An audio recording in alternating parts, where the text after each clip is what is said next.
1955 പുറത്തിറങ്ങിയ ഹരിശ്ചന്ദ്ര എന്ന സിനിമയിലാണ് മലയാള സിനിമയിൽ ആദ്യമായിട്ടൊരു പക്ഷേ ഒരു ശ്മശാനം വിശദമായിട്ട് ചിത്രീകരിക്കുന്നത്. അത് വളരെ പോപ്പുലറായിട്ടുള്ള ഇപ്പോഴത്തെ കുട്ടികൾക്ക് പോലും അറിയാവുന്ന പാട്ടുകളൊക്കെ ഉള്ളതാണ്. അതിൽ ഏറ്റവും പ്രധാനപ്പെട്ട ഒരു പാട്ട് കമുകറ പുരുഷോത്തമൻ പാടിയ തിരുനൈനാർ കുറിച്ച് മാധവൻ നായർ എഴുതിയിട്ട് തിക്കുറിശി സുകുമാരൻ നായർ അഭിനയിച്ച സീനാണ്. നമുക്ക് ഓർമ്മയുണ്ട് ആത്മവിദ്യാലയമേ എന്ന മലയാളം പാട്ട്. അത് 1955 പുറത്തു വന്നതാണ്.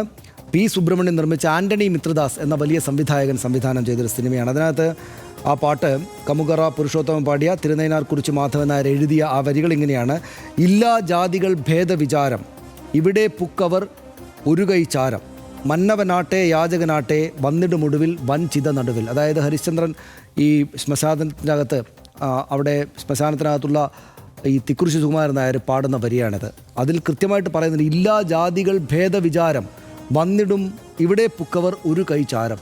ജാതി ഭേദമില്ലാതെ ഇവിടെ വസിക്കുകയാണവർ, ഒരു കൈ ചാരമായിട്ട് വസിക്കുകയാണ്. അതിനകത്ത് ജാതി മതഭേദമൊന്നുമില്ല. ഏത് മനുഷ്യനും മന്നവനാട്ടെ യാചകനാട്ടെ വന്നിടും ഒടുവിൽ ഈ വൻചിത നടുവിൽ എന്ന് 1955 ഒരു അക്കാലത്തിറങ്ങിയ ഒരു സിനിമയിലെ പാട്ടായിട്ട് വന്ന, ഇക്കാലത്ത് പോലും ആളുകൾക്കെല്ലാം അറിയാവുന്ന, ആവർത്തിക്കാൻ പറ്റുന്ന, യൂട്യൂബിലൊക്കെ ഇന്ന് പോലും ആളുകൾ കണ്ടുകൊണ്ടിരിക്കുന്ന ആ പാട്ട് അവിടെ ഉണ്ടായിരിക്കെ 10-70 വർഷങ്ങൾക്ക് ശേഷവും പാലക്കാട് നഗരസഭ കാട്ടിക്കൂട്ടുന്ന എന്താണ് എന്ന് നമ്മൾ ആകപ്പാടെ തന്നെ അത്ഭുതപ്പെടുകയാണ്.